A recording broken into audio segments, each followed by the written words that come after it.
Today we'll be discussing Formula One and exploring the potential impact of Audi's entry into the sport. With Audi's interest in joining the grid, let's examine how their involvement might shake up the world of F1. Audi and the wider Volkswagen Group have had their eye on an entry into Formula One for several years now, but we're keen for changes to the rules to make it viable. Hey guys, welcome to my YouTube channel. As it stands, Audi has informed the FIA and Formula One that their entry is as a power unit supplier, and they didn't confirm which team they will line up until later. Audi said that they have no plans to set up a new team, but instead will look to work with an existing team. They have spoken to several teams on the grid about a partnership, and Sauber seems to be their preferred and is said to be the Audi factory team from 2026 onwards. That said, there is still plenty to discuss, which would involve Audi acquiring a stake in the Sauber group. It is not the first time that Sauber and Audi will have worked together in motorsport. During its DTM and Le Mans programs, Audi used Sauber's wind tunnel facilities in Hinwil, Switzerland, where the team is based. Sauber, who first debuted in Formula One in 1993, partnered with Alfa Romeo in 2018, but have still been operating at a smaller budget than nearly all of their rivals and have been towards the back of the grid since. A link-up with Audi will certainly help their cause. The timing of their entry coincides with new engine regulations for the 2026 season, when hybrid power units will use 100% sustainable fuels and come with financial regulations, attracting giants such as Audi and Porsche. New suppliers will receive extra testing time and larger spending allowances. The power unit will be built at Audi Sport's state-of-the-art competence center Motorsport in Newburgh on der Donau, not far from Audi's AG company headquarters in Ingolstadt. In Newburgh, there are already test benches for F1 engine testing, as well as for electric motor and battery testing. Additional necessary preparations are being made in terms of personnel,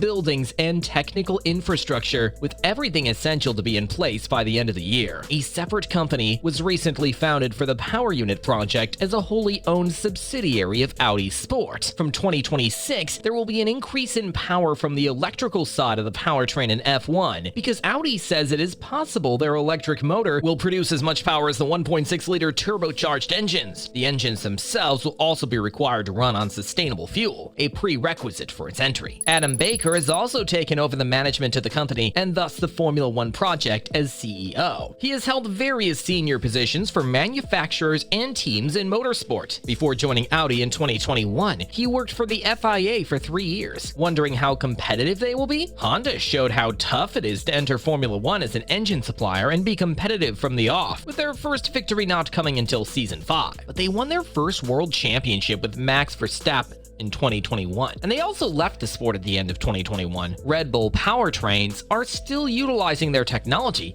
so that should give Audi hope. Winning a Formula One championship in the first year of competition would be a huge accomplishment. While Audi has an extensive track record of winning endurance racing with multiple victories at events like the 24 Hours of Le Mans, navigating the world of Formula One might be a bit challenging in the first year. Winning a championship in their first year may be reaching, but Audi's entry into Formula One signals a long-term commitment to the sport. By leveraging their resources, expertise, and brand prestige, Audi could gradually build towards winning the championship over multiple seasons. What Audi has already done, however, is named their first Formula One simulator driver as they develop their power unit. The 2026 season is set to see a set of new engine regulations, which played a huge role in skyrocketing the manufacturer's interest in joining the sport. That driver is Neil Gianni. The 39-year-old Swiss driver never competed in Formula One, but he was the reserve driver for Toro Rosso in 2006. He also tested for Sauber and Red Bull in the past. Gianni won 2 races in GP2 in 2005, and he won the 2007-08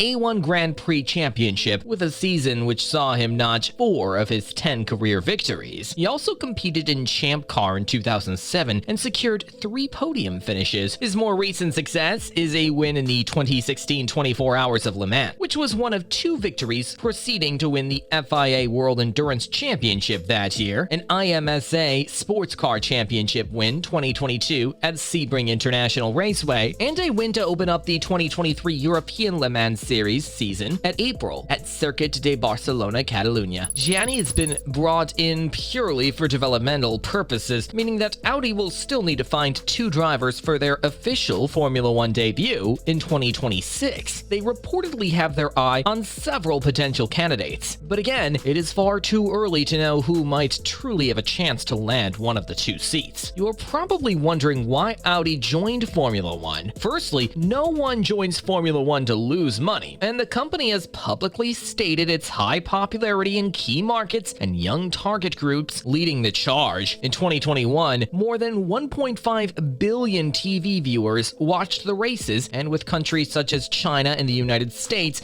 being the biggest areas of growth, it only makes sense to start this new chapter of F1 with the Audi rings. Secondly, the power unit changes that are set to be introduced in 2026 have a strong emphasis on electricity and sustainable e-fuel, something that aligns with the Audi brand. Let's not forget Formula One has an ambitious goal of being a carbon-neutral racing series by 2030, gearing up toward an F1 future. Audi held a family festival at their Newburgh facility to exhibit their F1 project. The gathering included board members and the chief technical officer Oliver Hoffman speaking to the employees. Rumors have been circulating for some time that Audi will pull the plug on its 2026 project. This would mean that the famous German car brands would not enter. Despite the rumors, Audi seems to be continuing full steam ahead with the F1 project. As our speculation increases, one thing is certain: their involvement would create fresh energy and excitement in the sport. Audi's entry into Formula One has the potential to increase the competitiveness. Only time will tell what the future holds. But one thing's for sure, fans around the world will be eagerly watching to see how things will turn out. That is all in today's video. Thank you for watching. If you enjoyed this video, don't forget to click the like and subscribe button for more content like this. And let us know in the comment section what else you'd like us to talk about. Until next time.